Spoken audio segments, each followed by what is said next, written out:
Baik, assalamualaikum warahmatullahi wabarakatuh. Eh,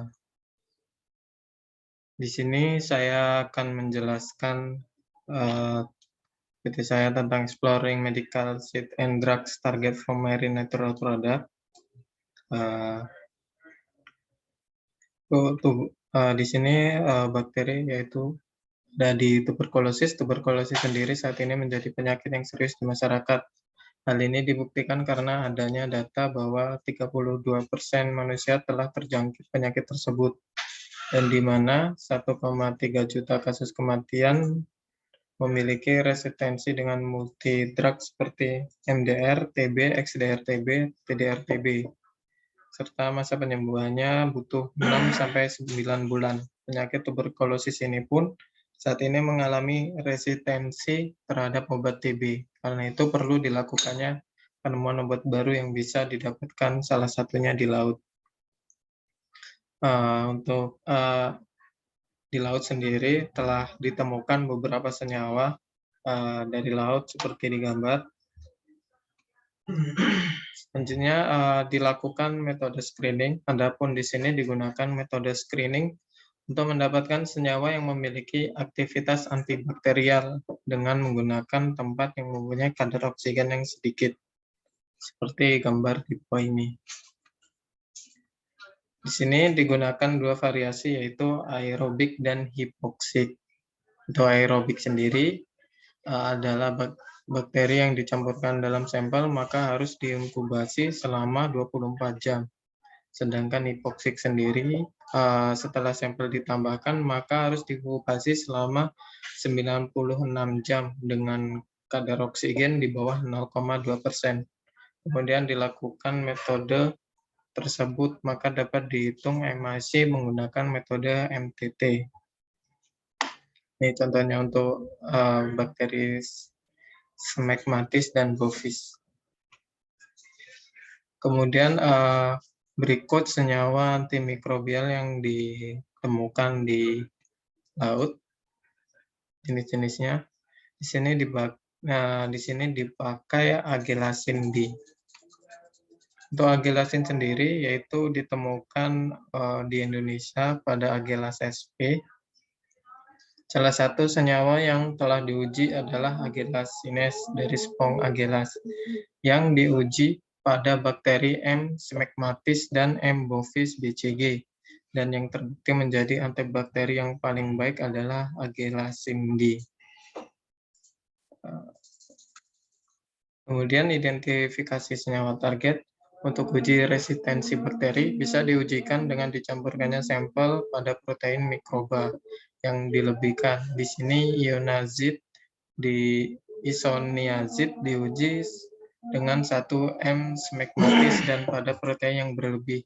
Di sini pada percobaan M smegmatis menunjukkan kesensitifan ionazid, sedangkan pada yang diberi protein berlebih masih menunjukkan hasil yang resisten.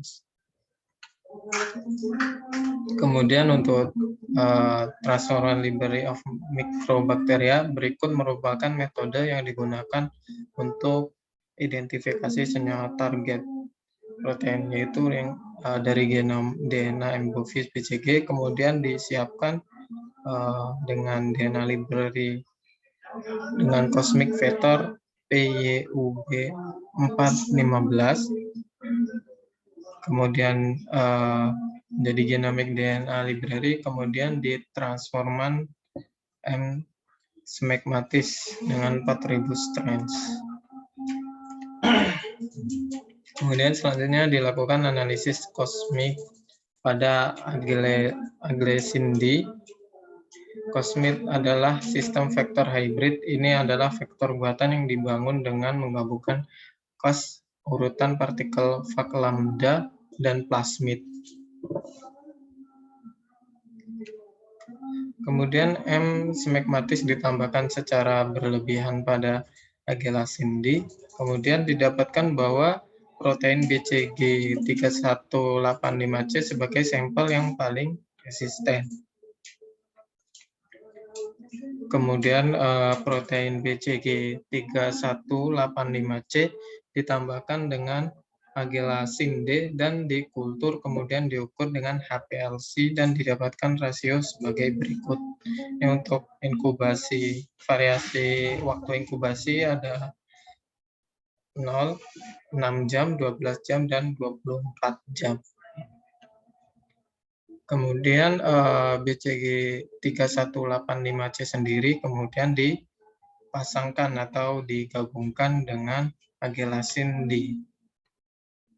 Selanjutnya beginilah penampakan dari struktur protein BCG 315C yang dipasangkan dengan agelasin D.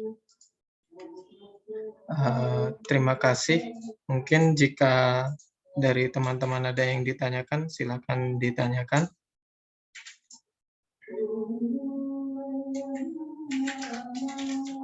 Izin bertanya. Ya.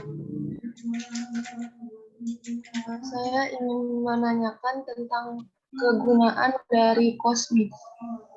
Untuk kosmit sendiri itu Smith sendiri memiliki ujung koasif yang lengket yang memungkinkan plasmid untuk masuk ke dalam DNA virus itu sendiri. Jadi itu fungsi dari kosmit. Jadi untuk sebagai tempat masuknya plasmid ke DNA bakteri. Ada yang ditanyakan lagi? Terima kasih, Hani. Oke, jika tidak ada, mungkin itu yang bisa saya sampaikan. Kurang lebihnya mohon maaf. Wassalamualaikum warahmatullahi wabarakatuh.